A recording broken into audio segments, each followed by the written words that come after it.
So yesterday we said if you have a secondary amine and you react it with an aldehyde or a ketone under acidic conditions, you can form this enamine. And we said the reason for that is when you get down to your product that looks like your imine, this guy right here, it has that positive charge on the nitrogen. That means that it's not super stable. However, it is stable if you do that last deprotonation and then you form your alkene. That's an important thing to remember, but there is one special thing we have to pay attention to, and I want you guys to help me out with this example problem.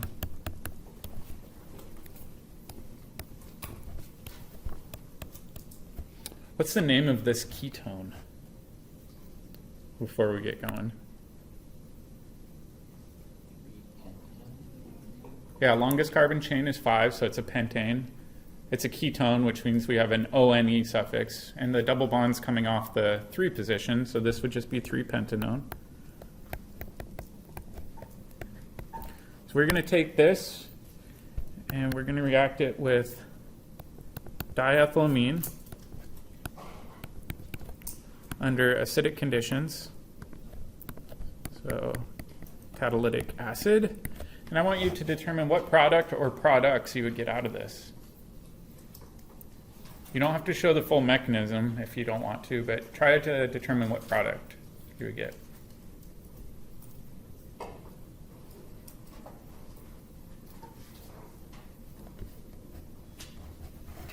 And I'll get us going a little bit with the mechanism just so we've got complete notes.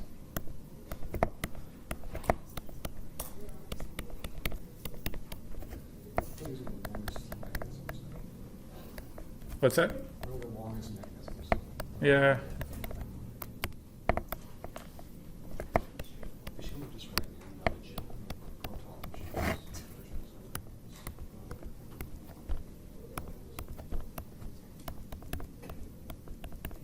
Actually, I'm going to show all the bonds here.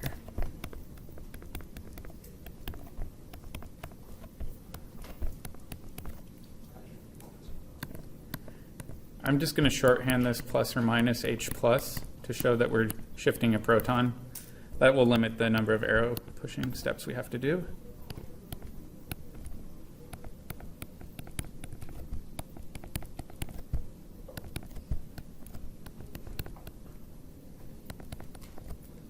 We've got our malicious shove.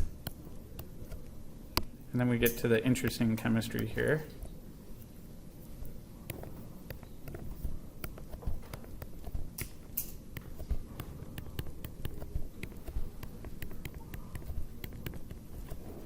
What happens at this point?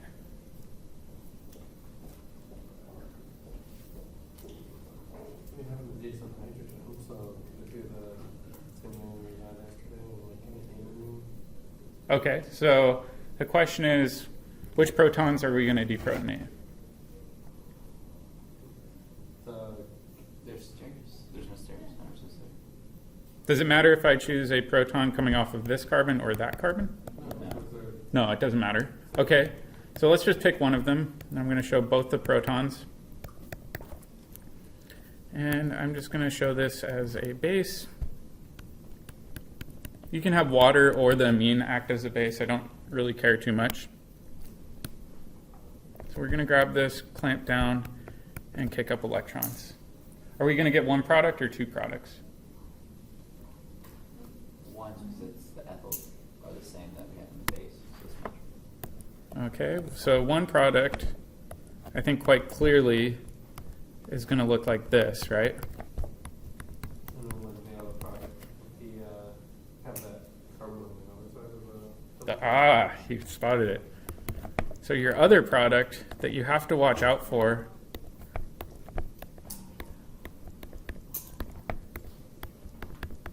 is this guy, right? If we look at the alkenes, they're different. They don't have free sigma bond rotation. All right, if we look at this alkene over here, is it E or is it Z?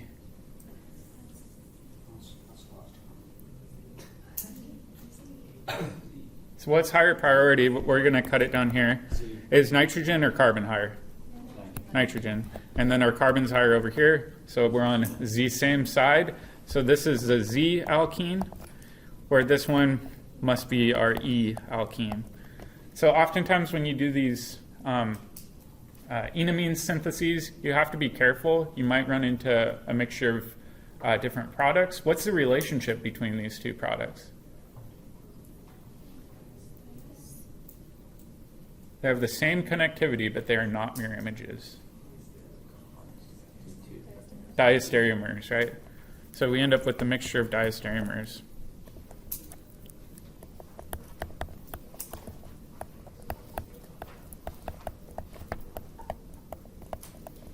Why do you have one more? Shouldn't be one, two.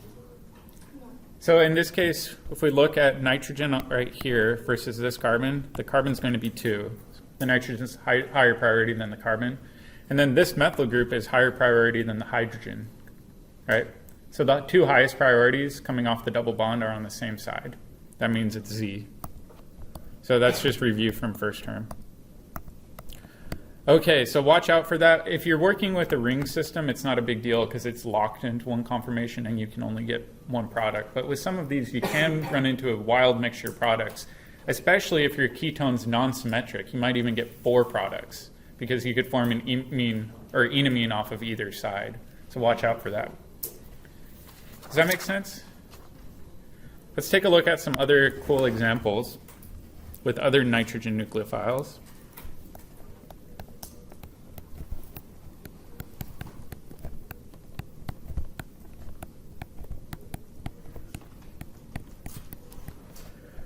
And I like this chapter because it's got a lot of review from first term.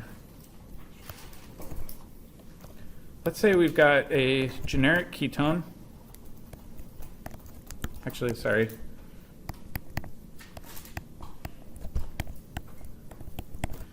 We've got hydroxylamine, and we've got an acid catalyst. Quiz time. What's more nucleophilic, a nitrogen or an oxygen? Because we've got lone pairs right here and right there. It's worth 4 points, we'll say.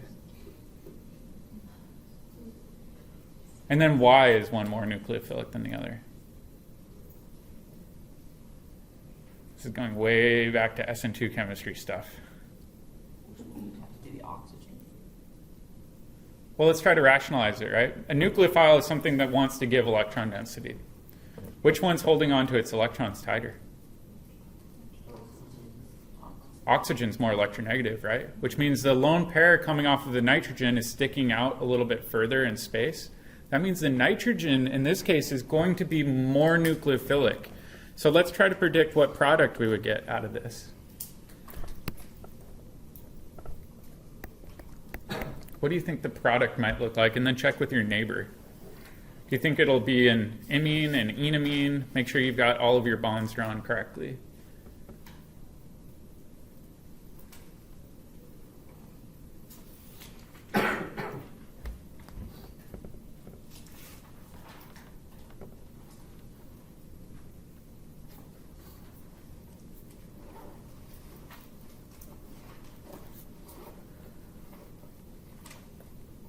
Give me a thumbs up if you think it's going to be an imine.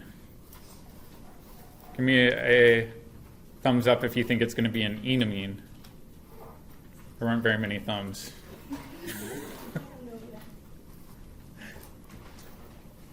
What sort of amine do we have? Is it primary or secondary? Primary. Primary amines favor what? Imines. Anytime you have a secondary amine, that's when you get the enamine, right? So an imine is the one where you've got the double bond where the carbonyl used to be, but now the nitrogen is attached, and you've got an OH kind of dangling off over here. Does that make sense? You can go through and do the whole mechanism. It's the exact same as the imine mechanism, but your R group coming off your nitrogen is now just an alcohol. That alcohol is a lot less nucleophilic. Yep. Didn't you say that the oxygen is more nucleophilic? Wasn't the oxygen more? No, the nitrogen's more nucleophilic. Okay. Yeah, the oxygen's less nucleophilic because it's very electronegative. It wants to hold on to its lone pairs. Yeah. I thought you said oxygen is the most, but Oh, sorry, I might have misspoke.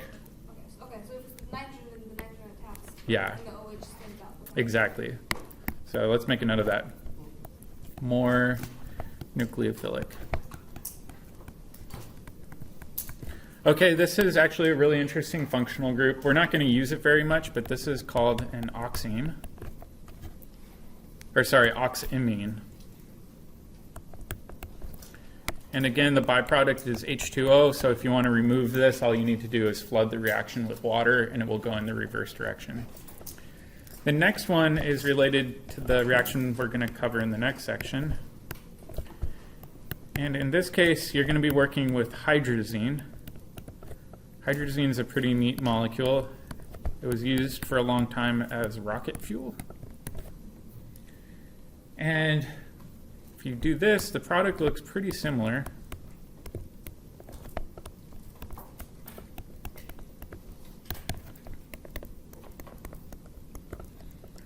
You don't have any ambiguity about your nucleophile now because it's nitrogen versus nitrogen. And this is called a hydrazone. Oops, let's do green.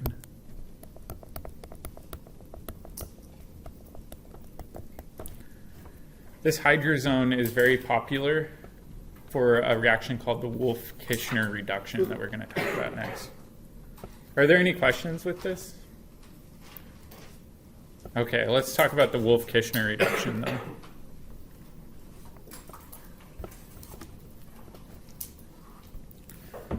So in the Wolff-Kishner reduction,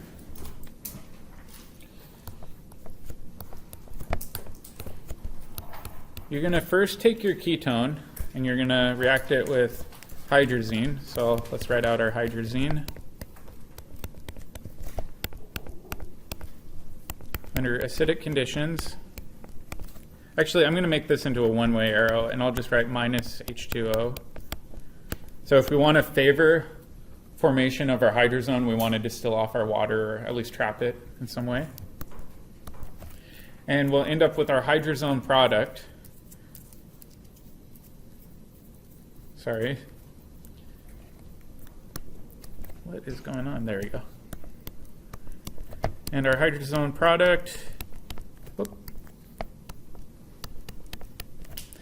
is really, really unstable under basic conditions. And if you have it in basic conditions, using something like sodium hydroxide, water, and heat, you can actually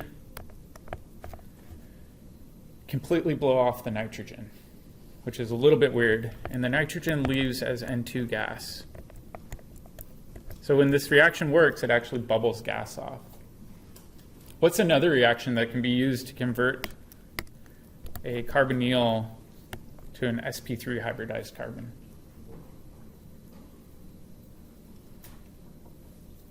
Does anybody remember? Well, Grignard will make an sp3 carbon, but it won't remove heat. Yeah, so I mean, hypothetically, you could add a Grignard in, but we don't want to add any carbons in, right? You could use like LAH or something like that to reduce it to an alcohol and get rid of it. Yeah, so maybe you could do LAH, reduce it to an alcohol, eliminate off your alcohol, and then do catalytic hydrogenation, but that's pretty steppy. What was that? It was another reduction. The zinc and mercury? The zinc and mercury one, the Clemmensen reduction. Yeah. So Clemmensen reduction can also do this similar transformation, but it has to be an aryl ketone, or at least it works best with aryl ketones. In this case, this will work on any ketone. What's the other benefit over the Clemmensen reduction? No mercury. No mercury. If I were a chemist, this would look a heck of a lot more appealing to me. So let's go over the full mechanism.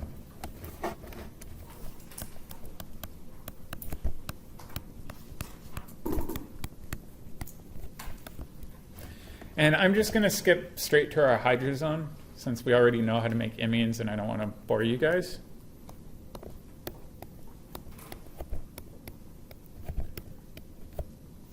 And in this case, I'm going to draw out these hydrogens. And I'm going to include my lone pairs. And we have hydroxide around.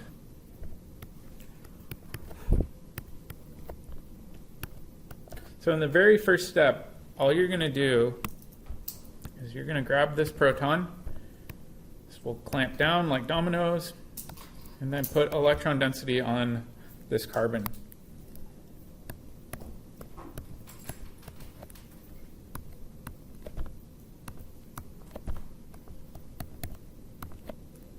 So now we've got a negative charge down here. And we've created water as our conjugate acid, so this can quickly just steal a proton back from our conjugate acid.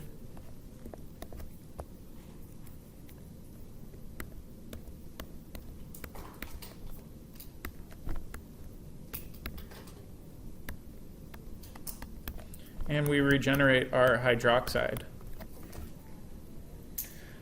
We still have another proton coming off of that nitrogen, so we're just going to do this another time.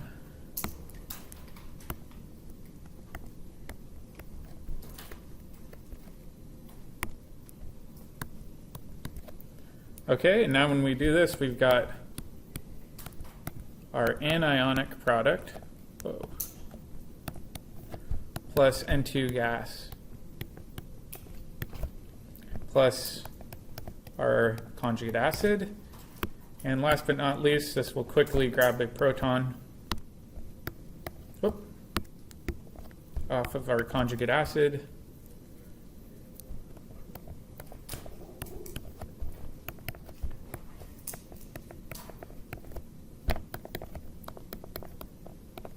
Which makes this base somewhat catalytic, right? You only need a little bit of it and it gets regenerated every time. One question I have for you guys, though, is why am I showing this with one-way arrows? Because Because the it gas. doesn't go backwards. The gas leaves. The gas. Yeah, the gas will bubble out of solution. Anytime you generate a gaseous product, that will really favor formation of your desired product, right? That means it's no longer in equilibrium conditions. That's one handy feature of this reaction, is it's green, it's non-reversible, and it's relatively easy to perform, right? The only pitfall is that hydrazine, which is rocket fuel, so you do have to be careful. So let's make a note. It is similar to the Clemmensen reduction. Oh.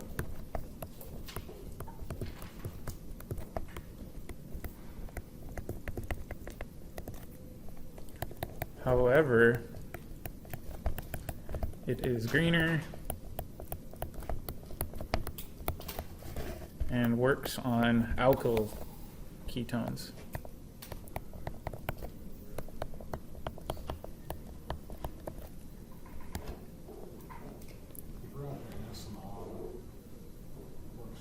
Oh, thank you.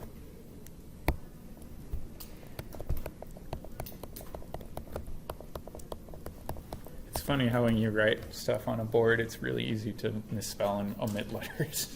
I'm sure you guys have noticed me It's doing only it. because you're saying you guys are having. Yeah. So this is a really useful synthetic strategy. It's really quick, it's easy to do, and it's something I really recommend including in your reaction toolbox whenever you're doing synthesis. So let's do some practice. And I want you guys to see if you guys can get it with a partner checking your work. So provide the missing component.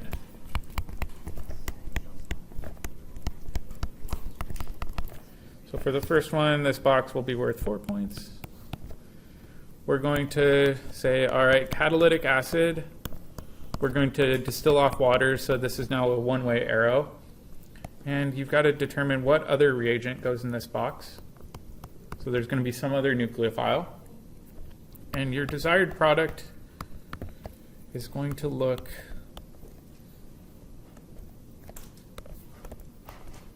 like this. Let me clean it up a little bit.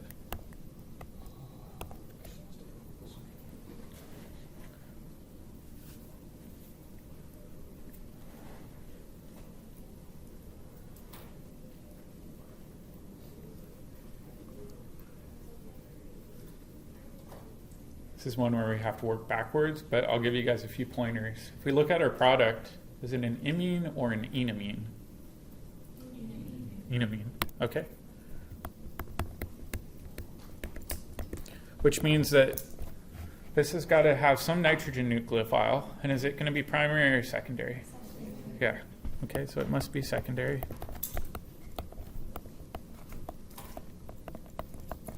So your goal is to find what secondary amine goes in that box, and then what starting ketone you would have to use.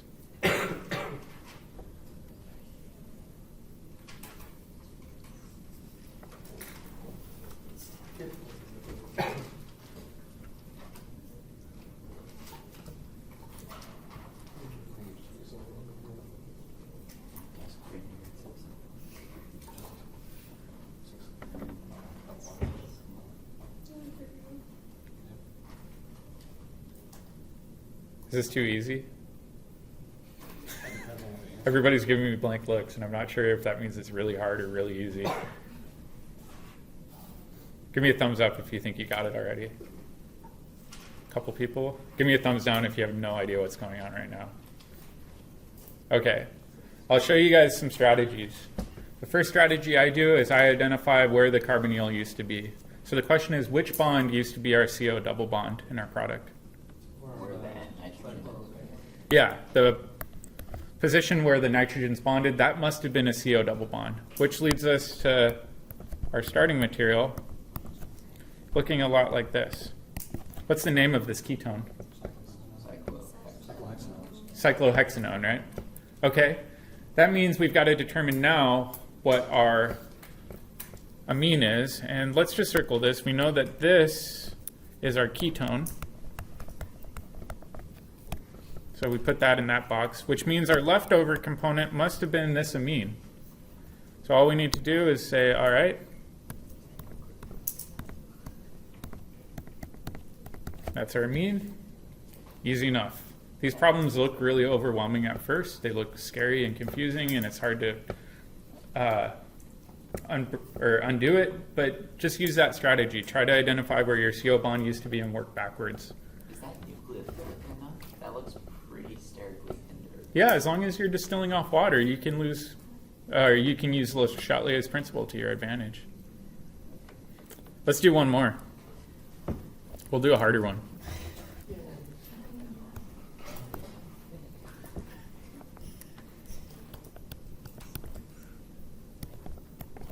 So for this one,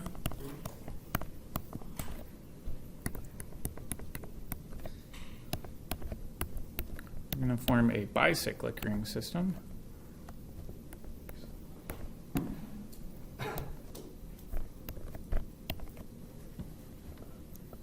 Let me clean this up here.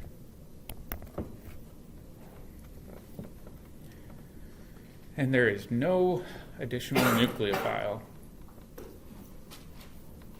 See if you can determine the structure of your starting material using the same strategy as before.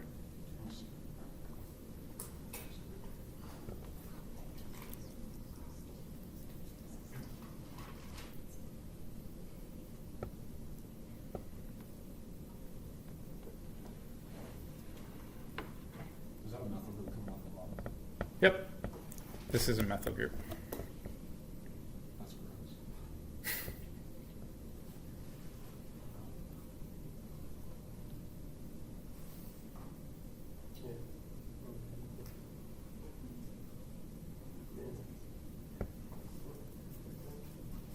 Then when you think you got it, give me a thumbs up. Still a lot of blank stares. Maybe there's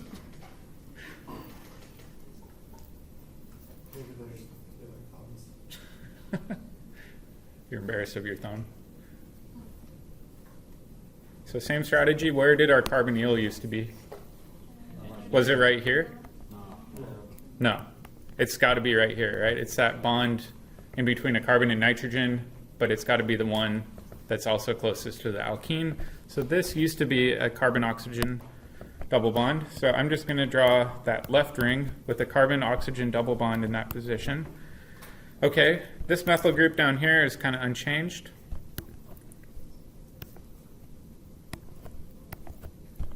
Which means that we have this nitrogen over here that was appended on the ring that actually went in and attacked itself. Sorry, this should be a hydrogen.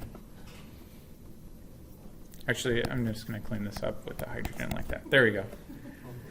So the fact that this is a secondary amine means it's going to favor that enamine, and these can actually do cyclization reactions and attack themselves. So this is a little bit fancy stuff, but it's still easy to break down if you identify where that carbonyl bond used to be.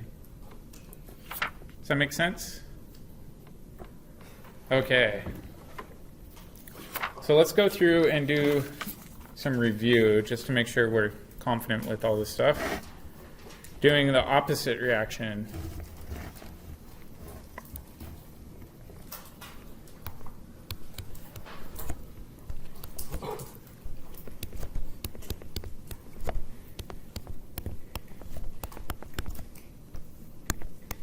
So we're going back to our oxygen nucleophile, but you can really do this with oxygen or nitrogen nucleophiles.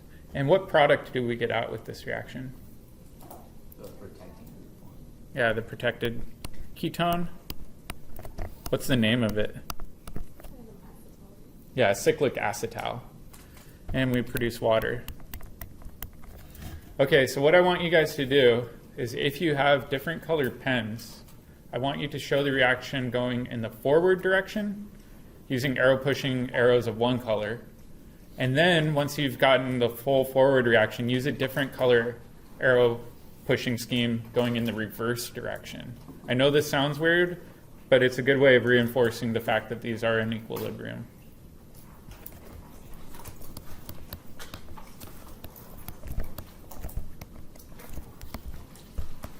And I'm just going to use red.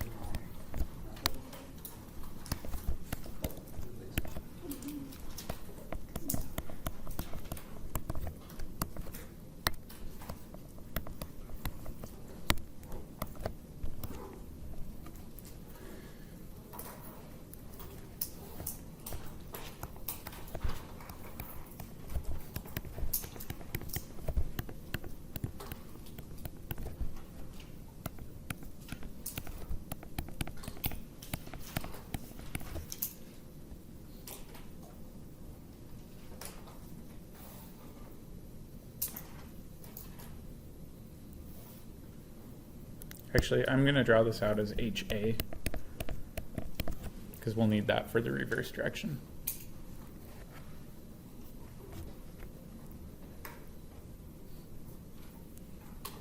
So I'll get us going with the forward reaction, and then I'll let you guys start working on the reverse when you're done.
Is your hand tired yet?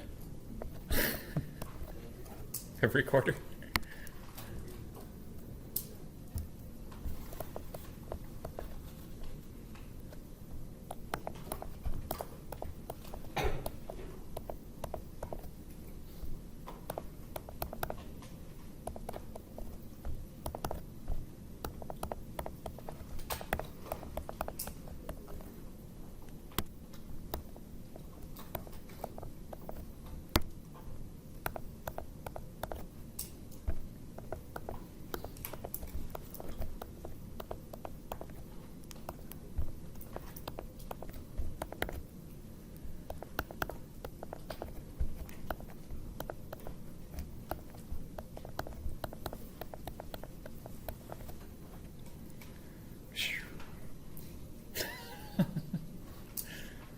Trust me, if you guys can do this forward and backwards, you're going to be set.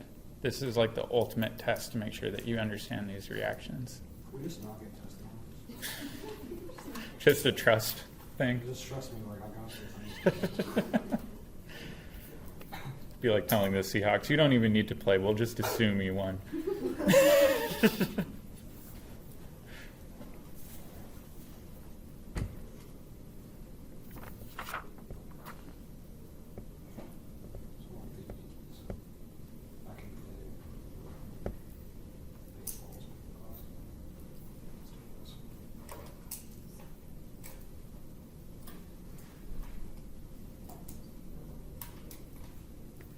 If you've got the forward reaction, give me a thumbs up just so I know kind of where people are at. Okay. The most important thing is when you're doing the reverse reaction, you go through the exact same intermediates. People get tempted to skip steps.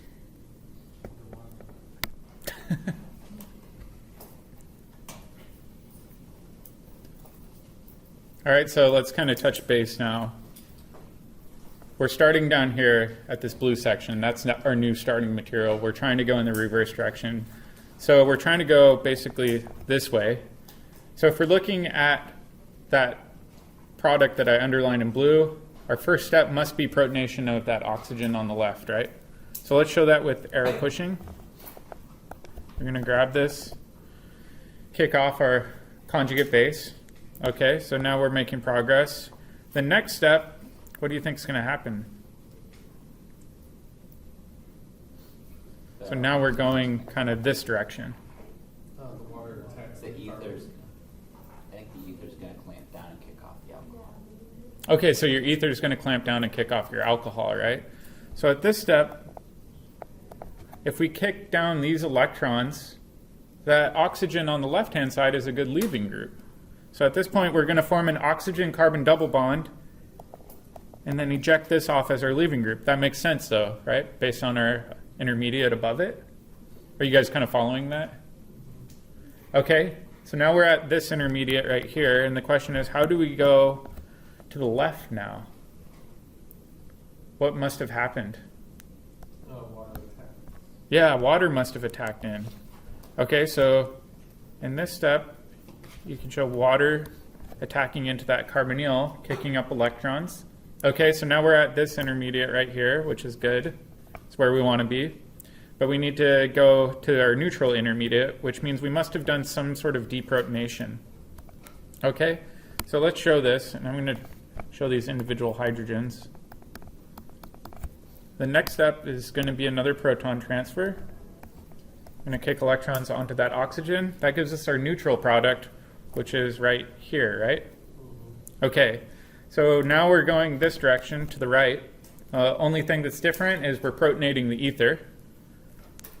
Okay, so I'm going to take this oxygen, use it to grab a proton, kick electrons over. Okay, so now we're at this intermediate, and we need to figure out what to do to get to this intermediate. So what should happen? Oxygen comes down. Which oxygen? The alcohol oxygen. Yeah, the alcohol oxygen must kick down here because we've got a good leaving group. So we're going to click off our ethylene glycol. We're going to get to our protonated carbonyl, which is right here. And now all we need to do is go to our neutral product, grab this proton, and that's that. I know this can feel super overwhelming. My best strategy is to get a whiteboard and just try it every other day or so and just make sure you don't forget it. It's important that you know how to go forward and backwards through these. It's super tedious, it's time consuming, I understand that. If I test you this, or if I have this on an exam, I'm not going to make you do it both forward and backwards. I'll just pick one or the other, I promise. We only have like one. Yep.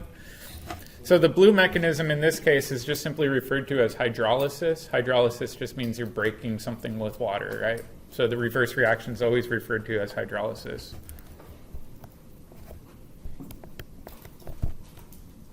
Oop.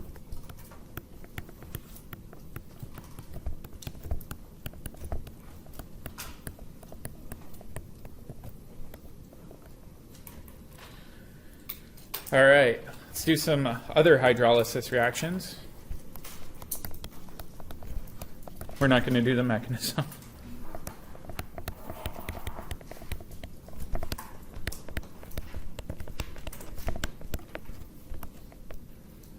Okay.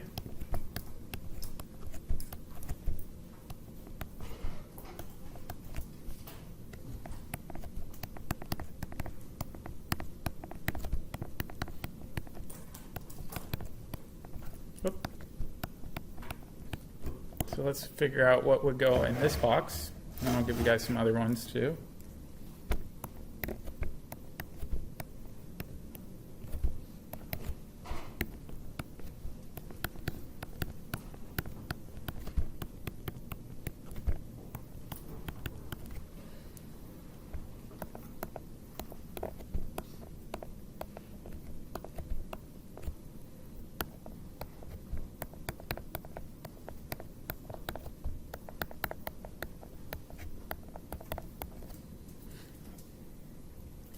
I'm going to get rid of this box so we have enough room.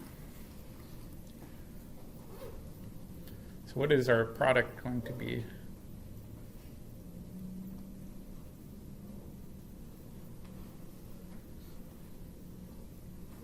Give you a hint, it's the same for all three of them.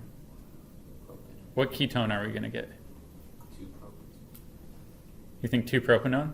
Mm-hmm. Okay, so if we draw 2-propanone, if you ask for 2-propanone from a chemical supplier, they'd look at you funny. Why is that? It's acetone, right? So the more common name is acetone. So we'll get acetone out, and then what's our other product? Methanol? Methanol, right? So in this case, you actually have 2 equivalents of methanol that get spit off. Each one of these was a methanol that attacked in, right?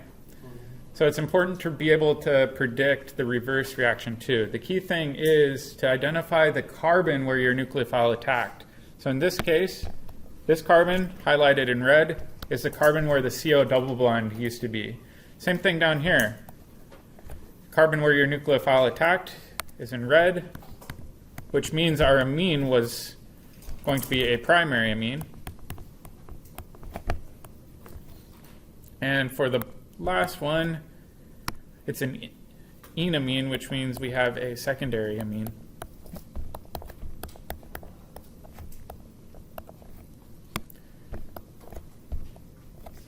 Does that make sense? You can go through and do the same forward and backwards arrow pushing on these if you ever want to check yourself. All right, I think we have enough time for one more reaction. And then we'll call it a day. These involve sulfur nucleophiles. You can imagine sulfur is very analogous to oxygen. So if you have a sulfur nucleophile, oops. Actually, let's have 2 equivalents of our thiol. You treat this with catalytic acid. We're basically going to make something that resembles an acetal, but with sulfur in place of the oxygen, right? This is just simply referred to as a thioacetal. And just like before, our byproduct is going to be water. You can imagine if you can form thioacetals, you can probably do the cyclic analog too. And this is some cool chemistry.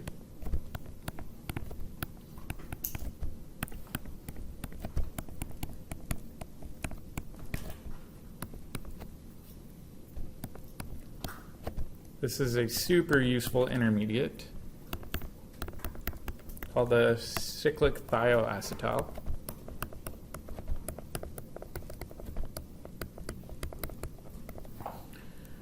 And the reason that this is such an important intermediate is you can actually reduce this off. So in order to reduce it off, you use something called Raney nickel. And I'll tell you guys what that is in a second. Oop.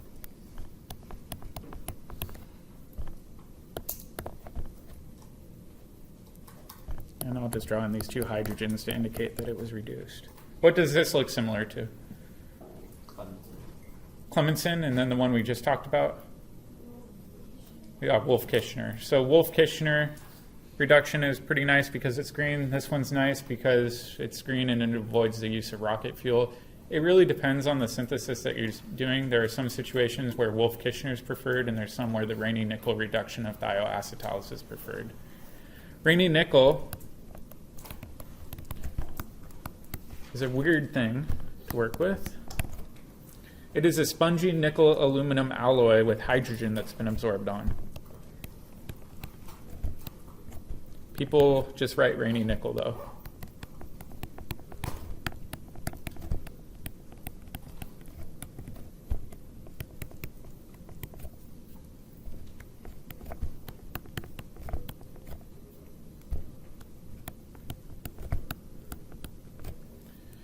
And the good news is you don't need to know the mechanism.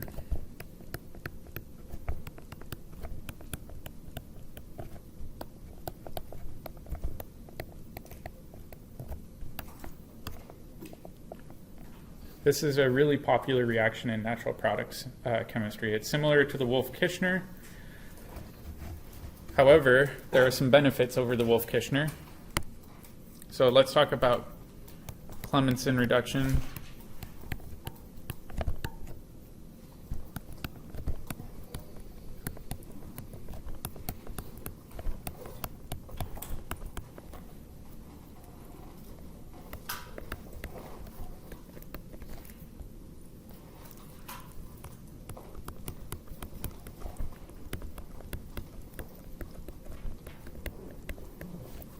So we'll just do a compare and contrast and determine which one's best for which situation. Okay, so Clemmensen reduction. We know that can reduce carbonyl. What's it good for? What sort of carbonyls? Aromatic. Yeah, ones that are on benzylic positions, right? So this is really good for aryl ketones. What's the bad side? Has mercury. And then it's not good with alkyl ketones.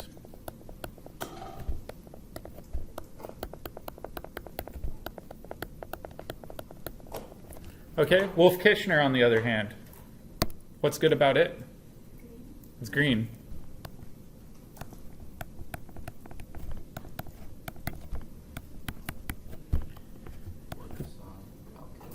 Yeah, it works with alkyl ketones.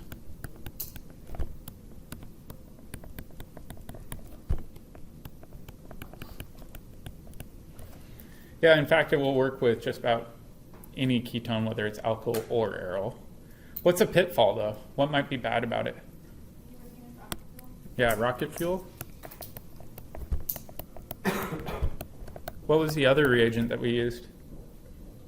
So we used hydrazine, and then how did we eliminate off the N2?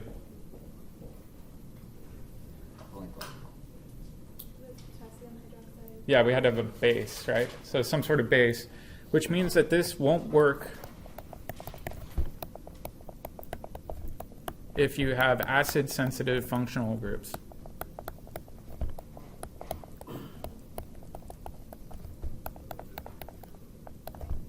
Okay. Cyclic thioacetals works on all ketones, which is nice. That's a pretty good thing. It's also relatively green.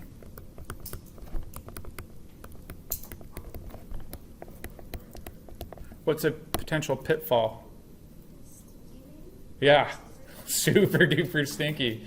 I was telling people the other day, my friend who used to work with thiols, he stunk to high heaven. He couldn't even get the smell out of his clothes. He couldn't smell it anymore. He worked so much with it. So it's one of these things where it's like choose your poison. You oftentimes will use this reduction of cyclic thioacetals if you have no other option. However, most people would choose a Wolff-Kishner reduction if they don't have an acid-sensitive functional group. So let's make a note of that. Is Raney nickel easy to make? You normally just buy it. Oh. Yeah, with Rainy Nickel, there are so many commercial vendors now, very, very few people prepare it on their own. Okay. Yeah. So these are our three main reduction routes. And then tomorrow, or not tomorrow, Monday when we come in, we'll talk about other classes of nucleophiles, the kind of unusual ones like hydrogen nucleophiles and carbon nucleophiles. Okay.